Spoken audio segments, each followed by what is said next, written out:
The scream shattered the stillness of the courtroom like glass. Every head turned as Maya Thompson collapsed to her knees, her body convulsing with sobs. The verdict, not guilty, still hung in the air, poisonous and final. "You knew," she gasped, her eyes locked on the district attorney who refused to meet her gaze. "You knew what he did to her." The man who had been on trial, Danielle Carter, 42, police officer, smiled thinly as his attorney clapped him on the shoulder. 4 years of waiting, of nightmares, of therapy sessions where her daughter stared blankly at walls instead of speaking, all for nothing. John Cena moved toward Maya, his weathered face etched with defeat. He'd spent thousands of hours on this case, sacrificed his marriage to it. Now he watched as Carter walked free. "Mrs. Thompson, please," he began, reaching for her arm. She yanked away violently. "Don't touch me. None of you protected her, none of you." Carter's eyes met hers across the room, cold, victorious. The same eyes her daughter had described waking up to that night. The same eyes that had watched a 15-year-old girl as she... "Mom." But a single word cut through the chaos. Standing in the doorway was Ava Thompson, now 19, rail-thin with dark circles under her eyes. She hadn't been able to face the courtroom, waiting instead in a side room. But she'd heard. Everyone had. Maya scrambled to her feet, moving toward her daughter, but Ava's focus was entirely on Carter. For the first time in 4 years, Maya saw something break through her daughter's carefully constructed emptiness. Pure, unfiltered. Ava's hand slipped into her pocket. "Sweetheart, no," Maya whispered, suddenly understanding. In one fluid motion, Ava pulled out a small revolver. The courtroom erupted in screams as security reached for their weapons. "Nobody move," John shouted, stepping between the officers and Ava, his hands raised toward both. "Ava, listen to me." "He's going to do it again," Ava said, her voice eerily calm as she aimed at Carter's chest. "You all know it, and you're letting him walk." Carter's attorney stepped in front of his client, but Carter pushed him aside, standing tall with that same thin smile. "Go ahead," he taunted softly. "Add armed assault to your list of mental issues. You'll only prove what my attorney said about you being unstable." John moved closer to Ava. "This isn't justice, Ava. This is exactly what he wants, to destroy what's left of your life." Tears streamed down Ava's face, but her hand remained steady. "He already did that." Behind Carter, unnoticed by anyone but John, a woman with a press badge slowly raised her phone, recording everything. Her finger hovered over the live button. One click, and this would stream to over 5 million followers. The next 60 seconds would change everything. 4 years earlier, Maya Thompson had been living the suburban dream in Oak Ridge, Connecticut. Her career as the first black woman to become director at the local FBI office was fulfilling. Her husband James was a respected pediatrician, and their daughter Ava was a straight-A sophomore with serious swimming talent and scholarship potential. Then came the Brookhaven Country Club's annual summer gala. The Thompson family attended every year. It was where the town's influential families mingled, where careers were made and connections formed.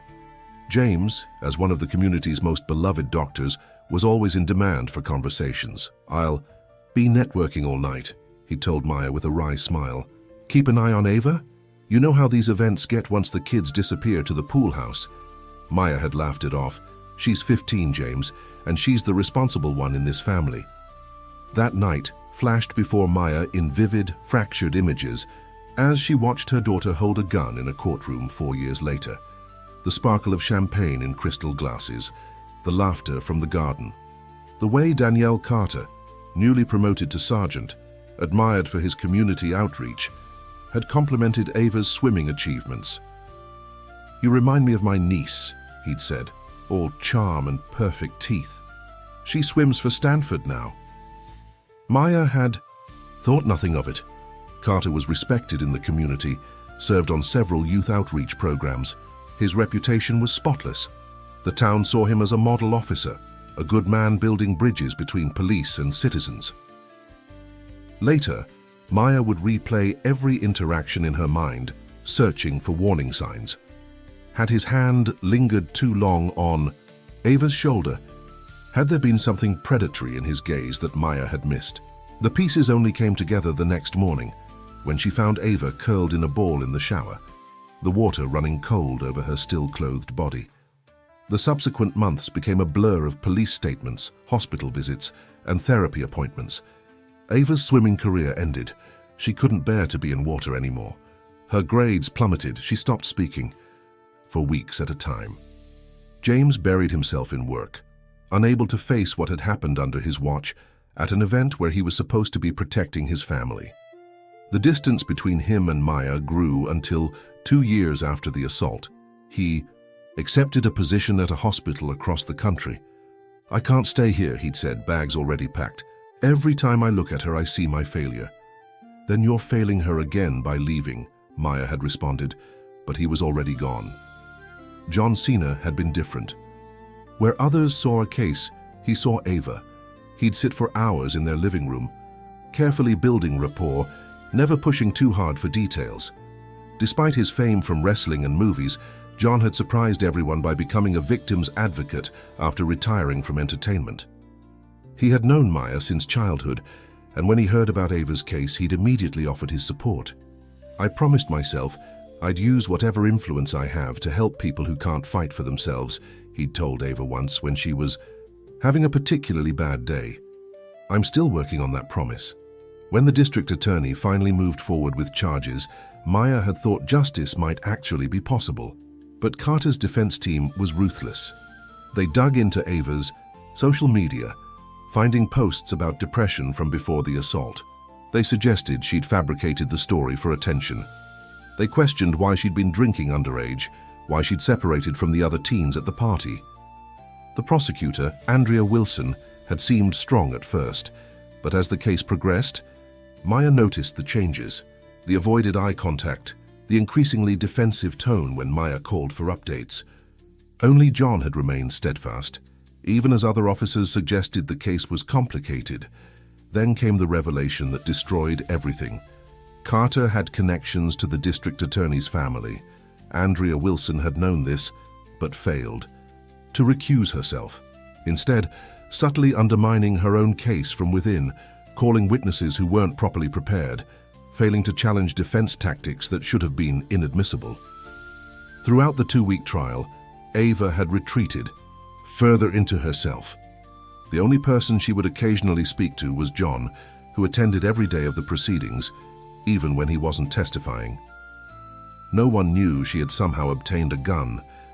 No one knew she had been planning for this possibility, the moment when the system would fail her completely. Now in the silent courtroom, Ava's finger trembled on the trigger. "Everyone who could have stopped him failed," she said, her voice breaking. "The adults at the party, the prosecutor, the jury. Not everyone," John said quietly, taking another step toward her. "Remember that journalist who kept covering your story even when other outlets dropped it? The support group members who believed you without question? The kids from your school who testified about Carter's pattern of behavior? They didn't fail you." Maya inched closer to her daughter. "And me, I never stopped fighting for you, Ava." Behind Carter, the journalist, Sarah Jenkins from the Oak Ridge Chronicle, pressed the live button, her face hardened with determination, as she angled the camera to capture Carter's expression. "And what good did any of that do?" Ava asked, tears streaming down her face. "He's still walking free. He's still going to hurt someone else." Carter laughed, a sound so unexpected that even his attorney looked startled. "You really think anyone will believe anything you say after this little display?" At that moment, Sarah stepped forward, her phone raised. "Actually, they already do. You're live to 5 million viewers right now, Officer Carter. Would you care to repeat what you whispered to Ava when the jury was deliberating yesterday? About how you'd get away with it again?" Carter's face drained of color. He lunged towards Sarah, but 2 court officers restrained him. "Turn that off," Carter's attorney demanded. "Freedom of the press," Sarah replied coolly, "and I have recordings of 3 other women who came forward about their experiences with Officer Carter. They contacted me after my initial story ran. They've been afraid to come forward until now." The revelation hit the courtroom like a thunderclap. Maya saw the district attorney, Andrea Wilson, frantically gathering her papers, trying to escape before the cameras turned to her. John signaled to another officer who moved to block Wilson's exit. "Ava," John said gently, "you can put the gun down now. There are other ways to get justice.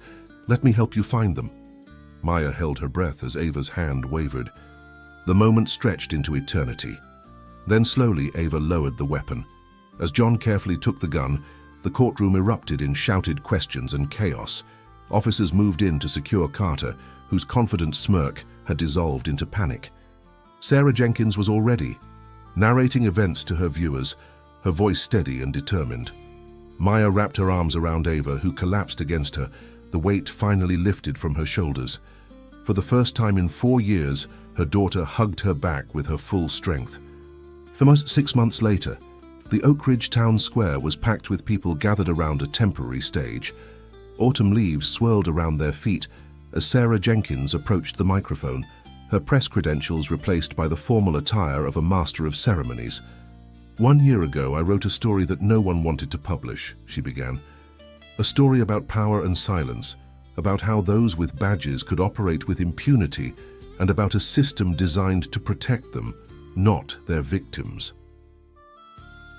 In the front, Maya sat with Ava, both dressed in matching blue, the color of the foundation they had established with the settlement money from their lawsuit against the district attorney's office and the police department.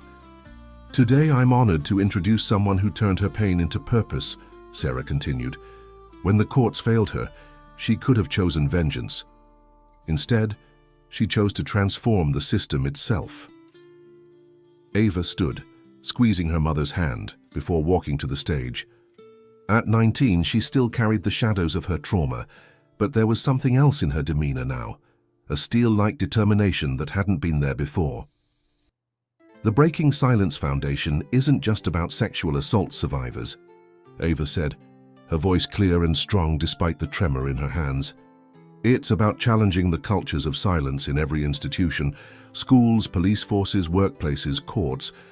It's about what happens when we refuse to look away." In the audience, John Cena watched with pride. His advocacy work had gained new purpose after the courtroom incident. He now headed a non-profit organization implementing new protection protocols that were being adopted by communities across the state. "Silence has weight," Ava continued. "It crushes us individually, but when we speak together, that weight lifts." As she spoke, Maya noticed a familiar figure at the back of the crowd, James, his face lined with regret and uncertainty. He hadn't been invited, but he'd come anyway. Ava hadn't seen him yet, focused as she was on her speech. Maya wasn't sure whether to hope for a reconciliation or to protect her daughter from another potential disappointment. Some wounds healed, others simply became part of who you were. After the ceremony, as supporters gathered around Ava, Maya approached her ex-husband. "She's incredible," James said, his voice thick with emotion. "You did that. You kept her going when I couldn't." Maya shook her head. "She did it herself. I just didn't leave." The unspoken accusation hung between them. "Is there any way back?" James asked quietly. "Not for us, but for me and her?" Maya watched as Ava laughed with Sarah Jenkins, the two of them planning their next advocacy campaign. She thought about the support group Ava now led every Thursday, about the testimony she'd given before the state legislature last month. "That's not for me to decide," Maya finally said, "but if you want to be in her life, you'll need to accept that she's not the girl you left behind. She's someone new, someone stronger." James nodded, understanding the challenge. "And you? Who have you become?" Maya smiled, surprised to find no bitterness in her heart. "Someone who doesn't need to forgive to move forward." Across the square, Ava spotted her father. Her smile faltered for a moment, then steadied. She excused herself from her conversation and walked toward them, eyes clear and focused. Whatever happened next, they would face it together, no longer weighted by silence, but strengthened by truth.